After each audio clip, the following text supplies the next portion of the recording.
کلا انہا تذکرہ، یہ لفظ بہت اہم ہے، تذکرہ، ذکرہ، تذکیر، فذکر بالقرآن، کیا معنی ہے اس کے؟ یاد دہانی صحیح ترین ترجمہ ہے، یاد دہانی۔ ایک ہے کسی کو کچھ سکھانا، نئی بات سکھانا، ایک ہے یاد دہانی، اسے ایک چیز معلوم تھی کوئی بھول گیا، یاد کرانا۔ جیسے آپ کے کسی دوست نے آپ کو بہت قیمتی قلم دیا تھا، آپ نے اسے بہت سنبھال کر اپنے ٹرنک میں رکھ دیا، اب سال ہا سال ہو گئے، نہ دوست سے ملاقات، نہ وہ یاد، اچانک آپ نے کسی روز ٹرنک کھولا اور وہ قلم آ گیا، تو آپ کو دوست یاد آ جائے گا کہ نہیں؟ اسی لیے قرآن آفاق و انفس کے لیے آیات کہتا ہے، ہم اپنی آیات دکھائیں گے تمہیں، نشانی جس کو دیکھ کر تم ہمیں پہچانو گے۔ اور تذکرہ کا مطلب کیا ہے؟ پوٹینشلی ایمان ہر انسان کے دل میں موجود ہے، یہ جو روح جو ہمارے قلب کی مسکن مکین ہے، اس میں اللہ کی معرفت بھی ہے، اللہ کی محبت بھی ہے۔ البتہ ذہول کے پردے پڑ گئے ہیں، بھول اور نسیان طاری ہو گیا ہے، ہم دنیا ہی کے اندر گم ہو کر رہ گئے ہیں، ہماری ساری دلچسپیاں دنیا سے ہیں، لہذا ہماری توجہ ہی نہیں ہے۔ ورنہ ہر انسان کے دل میں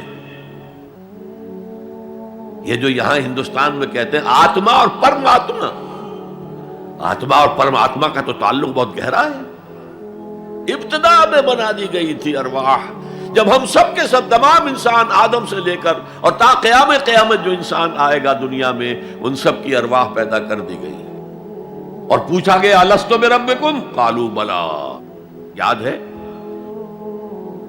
لہذا یہ تذکرہ ہے، یہ یاد دہانی ہے، تمہارے اندر موجود ہے، اللہ کی معرفت بھی موجود ہے، اللہ کی محبت بھی موجود ہے، لیکن کلا بل ران علی قلوبہم ما کانوا یعملون، ان کے دلوں پر زنگ آ گیا ہے اب ان کے اعمال کی وجہ سے،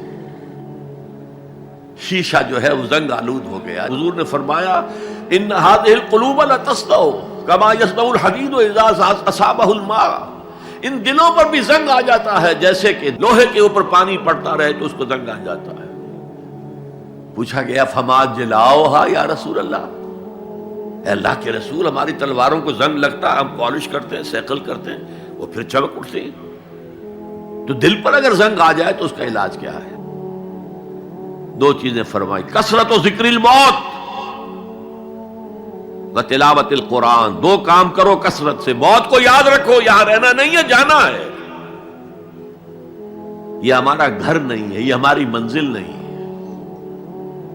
ہمارا اصل گھر جو حضور نے فرمایا انما الدنیا خلقت لکم وانتم خلقتم للآخرہ، یہ دنیا تمہارے لیے بنائی گئی، تم آخرت کے لیے بنائے گئے ہو۔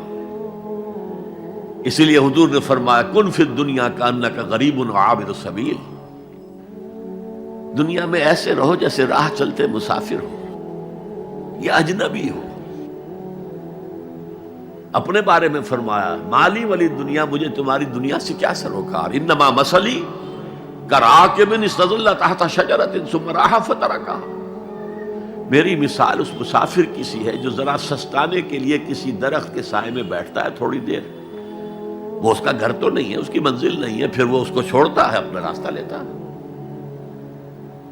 یہ اگر ہمارا تصور قائم ہو جائے، کلا انہا تذکرہ، اب اس کے بعد جو الفاظ آئے ہیں فی صحف مکرمۃ مرفوعۃ مطہرۃ بایدی سفرۃ کرام بررہ،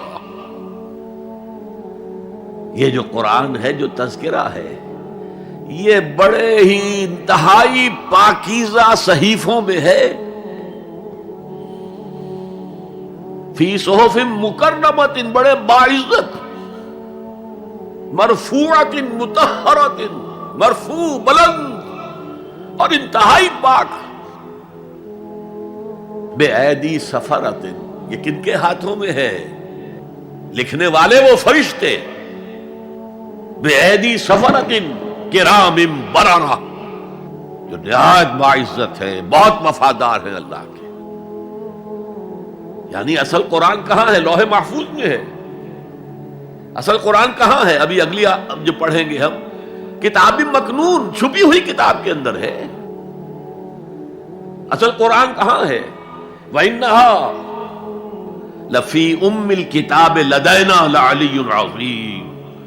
یہ تو اس ام الکتاب میں جو ہمارے پاس ہے، بہت بلند ہے اور بہت عظمت والا ہے.